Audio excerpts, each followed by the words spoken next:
Camp Lejeune, North Carolina. The motor pool operated like it did every other day, loud, busy, filled with soldiers working on vehicles that needed maintenance and repair. Sergeant First Class Diana D. Morrison had been working in this motor pool for almost 2 years now, and in that time she'd become an expert at being ignored. Diana was 42 years old. She'd been in the Marine Corps for 20 years, but nobody on base knew that. Nobody knew her history. Nobody knew what she'd done or where she'd been.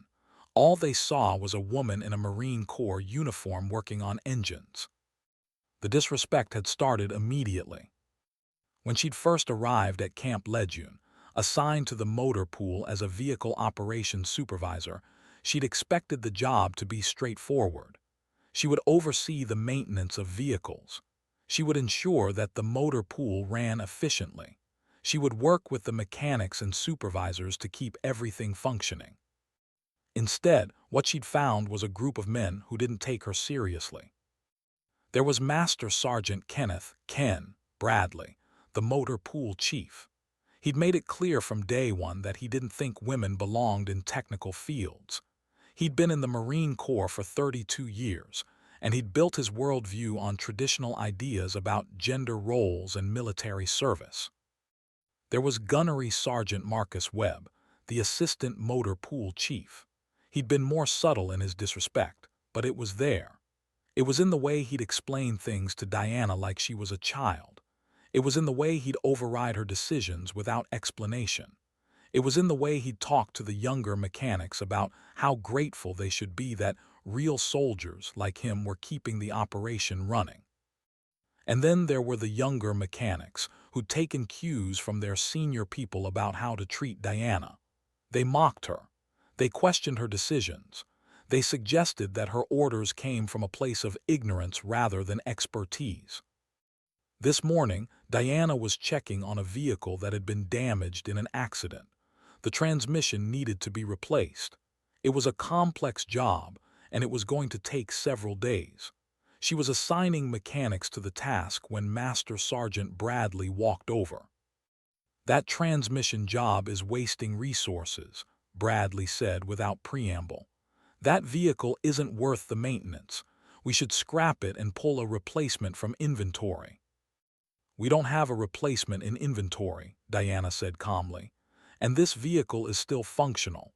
The transmission can be fixed."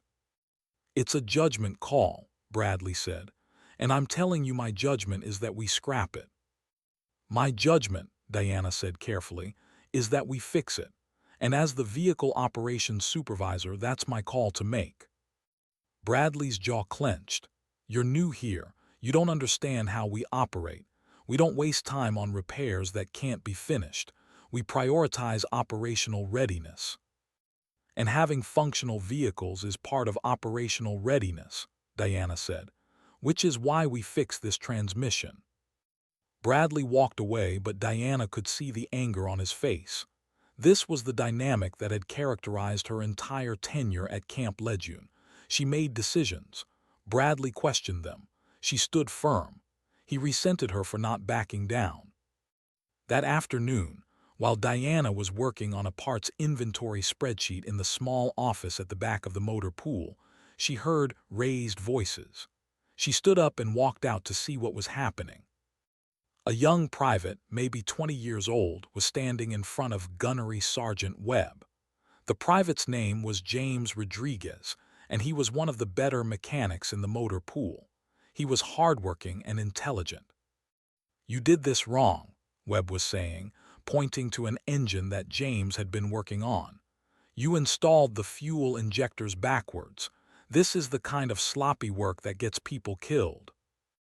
"Gunnery Sergeant, I double-checked the installation," James said. "I followed the manual exactly." "The manual was written by people who think women should be in this job," Webb said. "And as a result, it's dumbed down.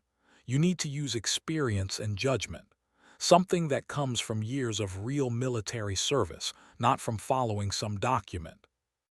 Diana felt something crystallize inside her. She'd been absorbing the disrespect. She'd been accepting the mockery. She'd been telling herself that it would eventually stop, that people would eventually recognize her expertise. But it wasn't going to stop. It was going to keep happening. She walked over to where Webb was standing. "Gunnery Sergeant Webb," she said quietly. "The private followed the maintenance manual. The installation is correct. Your criticism is unfounded." "He's under my supervision," Webb said, "not yours." "We're all under the same command structure," Diana said, "and we all follow the same procedures. Private Rodriguez did his job correctly. If you have a concern, you can file it through the proper channels. But publicly undermining a soldier who did quality work isn't acceptable." The entire motor pool had stopped working. Everyone was watching this confrontation.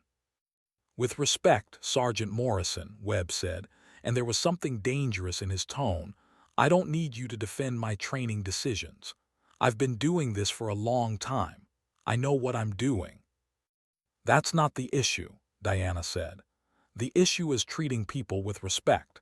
The issue is providing constructive feedback instead of public humiliation. The issue is being a leader instead of just being someone who's been here for a long time." She turned to James. "Private Rodriguez, your work was excellent. Well done." She walked back to the office, but she knew that something had shifted. She'd stood up to Webb in front of everyone, and he wasn't going to forget it. That evening, Diana received a message that she was required to meet with Master Sergeant Bradley the next morning at 800 hours. The message didn't specify why, but Diana had a pretty good idea. She was being called to defend her actions. She was being asked to explain why she'd challenged Gunnery Sergeant Webb. She was being positioned as the problem rather than as the solution. She knew this game. She'd played it before in other positions, in other places. She'd learned that when you stood up to the status quo pushed back. What Diana didn't know was that someone on base was about to see something that would change everything. Someone who was about to recognize exactly who she was and what she represented. Colonel James Harrison was the commanding officer of the motor pool facility at Camp Lejeune. He was a career Marine with 28 years of service. He was respected, he was thorough, and he was, by nature, an observer of people. That morning, he decided to walk through the motor pool unannounced. He wanted to see how things were operating. He wanted to get a sense of the work environment and the morale of the people. He was walking past one of the maintenance bays when he saw Diana. She was lying on her back under a vehicle, working on something with mechanical precision. Her sleeves were rolled up to her elbows, and as she moved, her uniform shirt shifted slightly. That's when Colonel Harrison saw it. It was a tattoo on her back between her shoulder blades. It was a specific tattoo, and it meant something very specific. It was a raven, wings spread wide with the initials SARC underneath. Below that, a date, August 12, 2003. Colonel Harrison stopped in his tracks. He knew that tattoo. Or rather, he knew what it meant. He knew exactly what unit had that designation. He knew exactly what August 12, 2003 represented. Diana slid out from under the vehicle and stood up, noticing Colonel Harrison standing there watching her. "Sir," she said, coming to attention and saluting. For a moment, Colonel Harrison didn't move. He just looked at her. Then he said, in a quiet voice that only Diana could hear, "Sergeant Morrison, I need you to come with me. Now, nobody else." Diana felt her stomach drop. She had no idea what this was about, but the tone of his voice suggested something serious. She followed Colonel Harrison to his office. When they arrived, he closed the door and pulled down the blinds so that nobody could see inside. "Tell me about your back," Colonel Harrison said. "Sir?" Diana asked, confused. "The tattoo," Colonel Harrison said. "Tell me about it." Diana felt something shift. Somehow he knew. Somehow he understood what the tattoo meant. "Sir," she said carefully, "that's a personal tattoo. It's not relevant to my position here." "It's very relevant," Colonel Harrison said, "because I recognize that unit designation, and I recognize that date, and I want to know what you were doing with Special Operations Reconnaissance Company on August 12, 2003. Diana was silent for a long moment. Then she said, "Sir, I'm not sure I should be discussing that." "Because it's classified?" Colonel Harrison asked. "Yes, sir." Colonel Harrison walked to a filing cabinet and pulled out a folder. He opened it and showed Diana what was inside. It was a classified file, a file that had her name on it, a file that detailed her entire service history. "I have a top-secret security clearance," Colonel Harrison said, "and I've read your file. I know where you served. I know what you did. I know who you were. And I know exactly why you should not be treated the way you've been treated at this facility." He closed the file. "Sergeant Morrison, you were part of one of the most elite units in the Marine Corps. You were involved in operations that I can't even discuss with you right now because the classification level is so high. You have experience and expertise that most people in this military will never have. And you're working in a motor pool being disrespected by people who have no idea who you are." "I chose this assignment," Diana said quietly. "I wanted a quieter position. I wanted to step back from the operational side. I wanted a normal life." "That's understandable," Colonel Harrison said.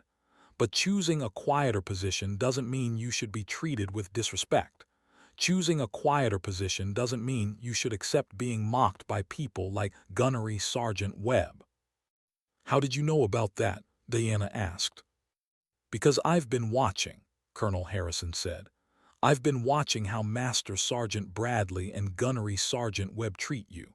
I've been watching how they question your decisions. I've been watching how they undermine your authority. And I've been watching you handle it with more patience than most people would have." He stood up and walked to the window. "I'm going to do something," he said, "and I want you to understand that I'm doing it because I believe it's right. I'm going to call a meeting, everyone in the motor pool, and I'm going to tell them who you are." "Sir, no," Diana said immediately. "I can't.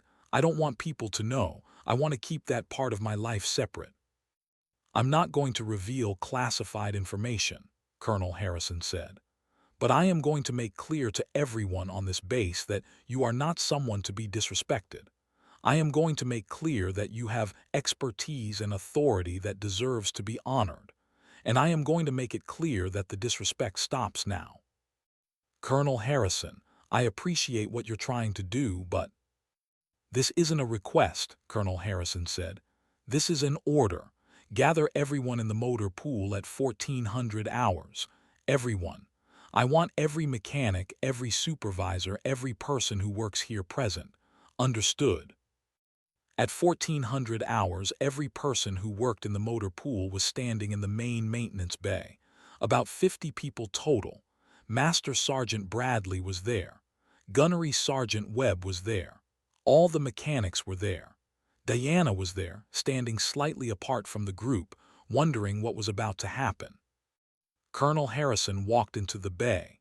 He was in full dress uniform.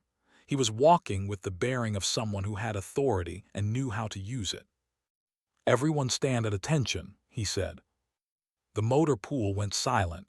Everyone straightened. Everyone came to attention. "I'm going to say something today," Colonel Harrison said, "that I should have said a long time ago. Sergeant First Class Diana Morrison is one of the most capable people on this base. She is someone who has served this country with distinction. She is someone whose expertise and judgment should be respected. And as of today, anyone who questions her authority, anyone who disrespects her, anyone who undermines her will answer directly to me." He paused, letting that sink in. "I've been reviewing the operations of this motor pool, and I've noticed a pattern. I've noticed that some people have been questioning Sergeant Morrison's decisions. Some people have been suggesting that her orders are questionable. Some people have been implying that she doesn't belong in a position of authority." He looked directly at Master Sergeant Bradley. "That ends today." He turned back to address the entire group. "Sergeant Morrison has been assigned to this motor pool as the vehicle operations supervisor. That means she has authority over vehicle maintenance and operations decisions. Her decisions are to be implemented without question. Her orders are to be followed. Her expertise is to be respected. Is that clear? Yes, sir, the group responded. Sergeant Morrison, Colonel Harrison said, I want everyone to know, if you have any further issues with disrespect, I want to hear about it immediately. And there will be consequences. Serious consequences.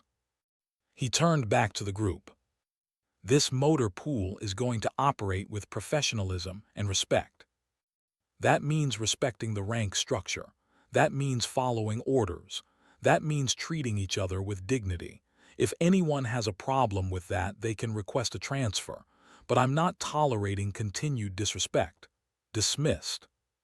The group dispersed, but everyone was talking. Everyone was wondering what had just happened. Why had the colonel come down so hard on this issue? What had prompted this dramatic shift? Master Sergeant Bradley approached Diana after everyone had left. I don't know what you told the colonel, he said, but this isn't over. Yes, sir, Diana said calmly, it is. The colonel has made his position clear. I suggest you accept it. Over the next few weeks, things changed dramatically at the motor pool. The disrespect didn't disappear entirely, but it became much more subtle. And more importantly, people who might have undermined Diana in the past now thought twice before doing so. But Diana knew that the underlying problem hadn't really been solved. She knew that some people still resented her. She knew that some people still thought she didn't belong. The only thing that had changed was that people were afraid to show it now. Colonel Harrison called her to his office one day. How are things? He asked. Better, Diana said. People are following orders. Morale in the motor pool has improved. But you're still not comfortable, Colonel Harrison said. It wasn't a question. It was an observation. No, sir, Diana admitted. I'm not. I chose to step back from my old life because I wanted a quieter existence. I wanted to do good work without all the complexity in politics. And now I have political capital, but I don't have peace. Colonel Harrison nodded. I understand, he said. What if I offered you something different? Sir, what if I recommended you for a position at the Pentagon? What if I suggested that your expertise would be better utilized in a strategic planning capacity? What if I helped you transition into a role where your skills would be fully utilized and where you wouldn't have to deal with the disrespect you've been dealing with here? Diana thought about it. The idea of going to the Pentagon was appealing, but she'd spent so many years in high-pressure situations. She'd spent so many years in positions where her decisions mattered for life and death. She wanted to step away from that. I appreciate the offer, sir, she said, but I want to stay here. I want to finish what I started. I want to prove to people that you can do excellent work without being in a position of tremendous power or responsibility. That's admirable, Colonel Harrison said, but you have to understand, you deserve recognition for who you are. You deserve respect. You deserve to be seen. I know, Diana said, and I'm starting to understand that being quiet about who I am isn't the same as not deserving respect. Thank you for making that clear. 3 months after Colonel Harrison's meeting in the motor pool, a military journalist named Rebecca Martinez came to Camp Lejeune to do a story on female Marines in technical fields. She was interviewing various women who worked in different capacities on base, and one of the names that had been recommended to her was Diana Morrison. Rebecca reached out to Colonel Harrison to ask about Diana. Colonel Harrison, understanding the value of Diana's story being told, encouraged Diana to speak with the journalist. Diana was hesitant, but she agreed to an interview. They sat in a small conference room, and Rebecca started asking questions about Diana's work in the motor pool, about her experience, about her perspective on being a woman in a technical field. And then Rebecca noticed something. Diana was wearing a sleeveless Marine Corps physical training shirt because of the heat, and the tattoo on her back was visible. What does that tattoo mean? Rebecca asked. Diana was quiet for a long moment. Then she said, "It's a unit designation from a long time ago." SARC, Rebecca said slowly. That's Special Operations Reconnaissance Company, and the date is August 12, 2003. Diana looked at Rebecca, and something in her expression told Rebecca that she'd hit on something significant. "I can't talk about my operational history," Diana said. "But you can tell me that you were with SARC, Rebecca said. "You can tell me that you were involved in special operations. You can tell me that you're a veteran of a unit that most people have never heard of." Rebecca did some research. She pulled classified files that were available to journalists with security clearances. She learned about Diana's career.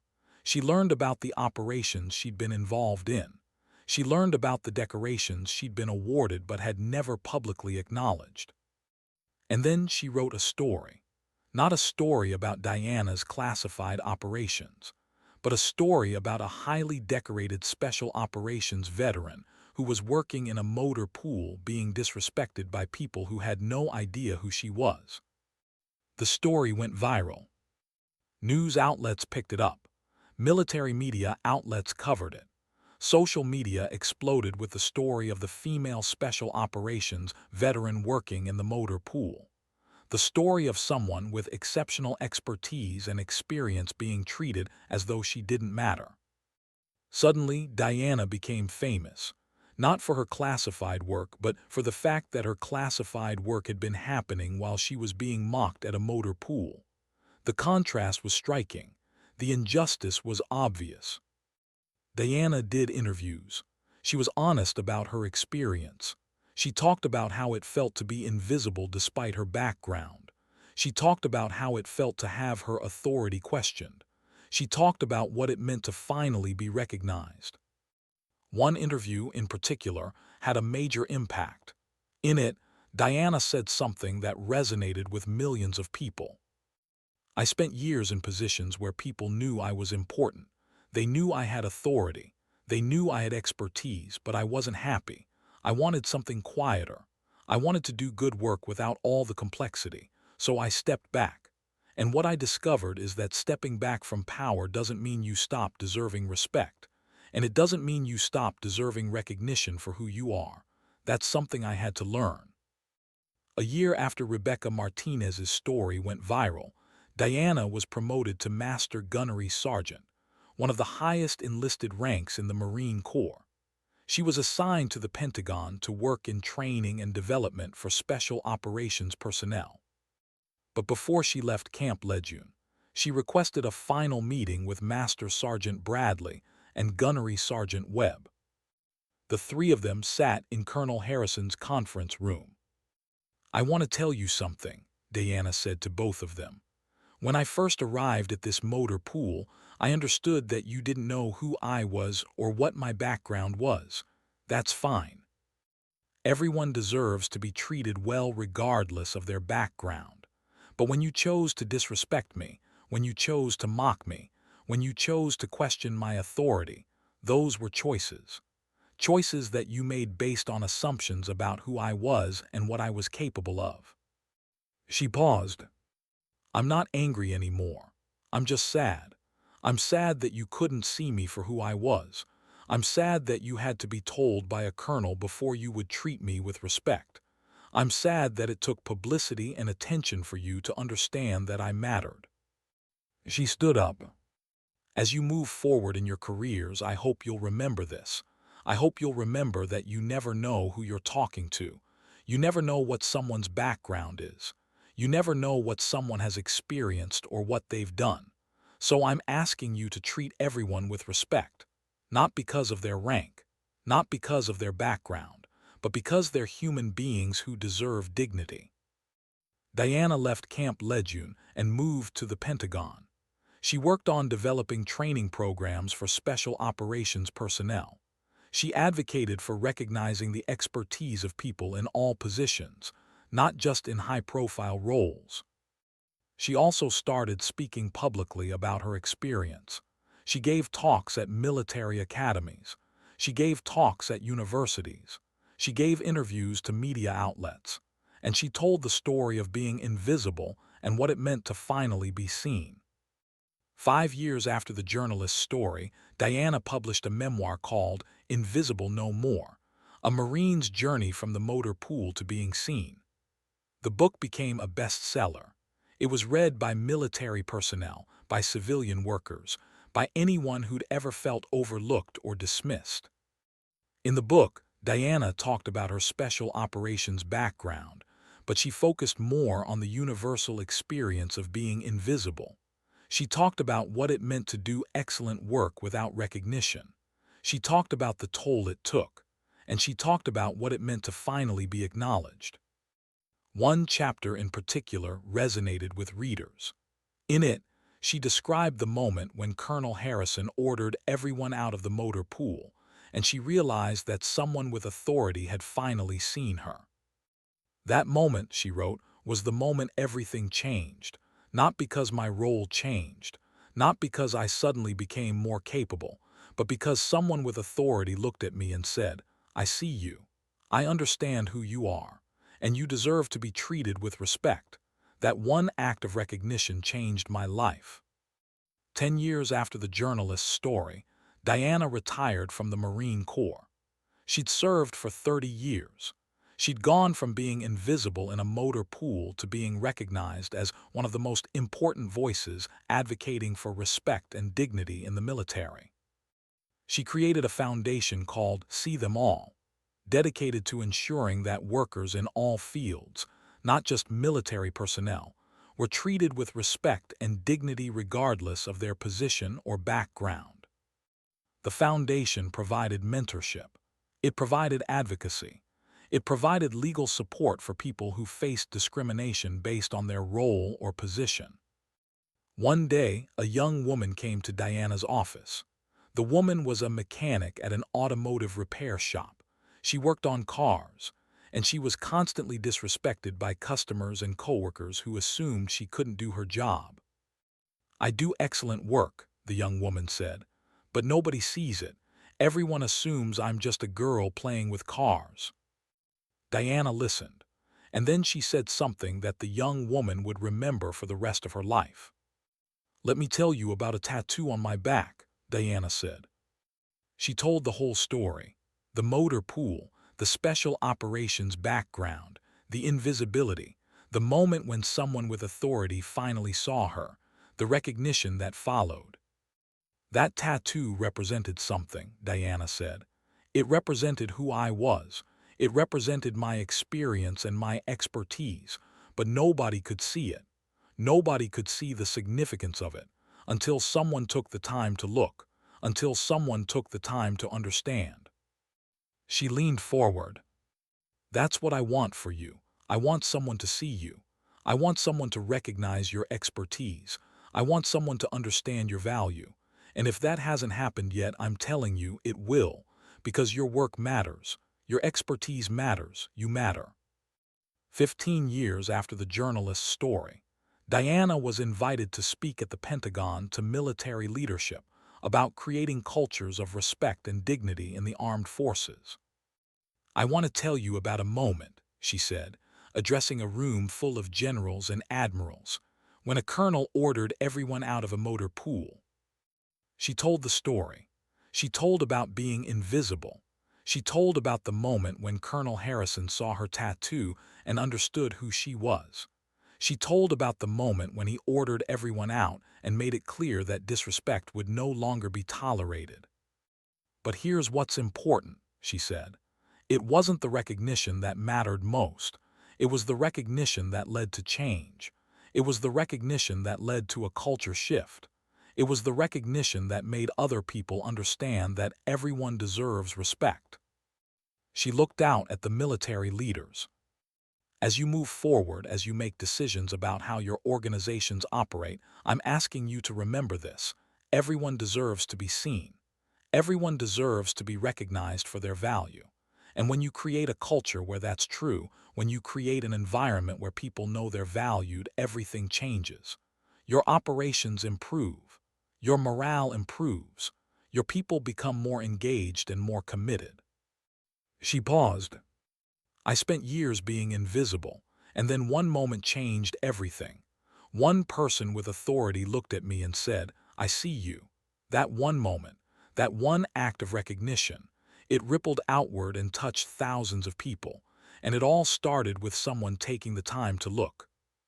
20 years after the journalist's story, Diana's life had become a teaching case in military leadership programs. Her story was used to train officers on the importance of recognizing and valuing all personnel. Her story was used to demonstrate the dangers of assumptions and the power of seeing people for who they really are. And it all started with a tattoo on her back that meant something, a tattoo that represented her history and her expertise, a tattoo that nobody could see until someone with authority took the time to look. That was the real moment, not the moment of public recognition, not the moment of promotion, but the moment in Colonel Harrison's office when he said, "Tell me about your back." The moment when someone with power acknowledged that she was more than what she appeared to be. And from that moment, everything had changed, not just for Diana, but for every person who heard her story.